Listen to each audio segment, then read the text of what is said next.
Alright, y'all ready for a story? James, are we here? Shut up, Thomas.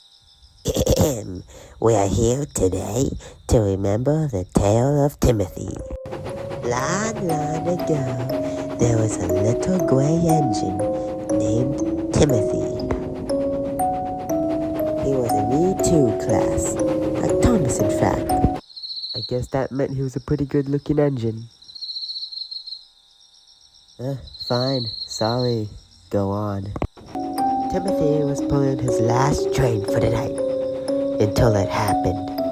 Nat Ford was supposed to be the last stop, the driver pulling on the brakes, but Timothy didn't stop.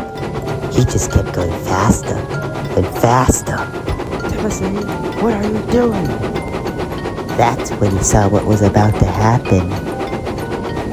They were about to crash into the unfinished viaduct. Timothy, no, he'll kill us all. But it was too late. Well, that story sucked. Screw you, I'd like to see you do better. That's only because James didn't tell it right. My driver told me the real story. This is what actually happened.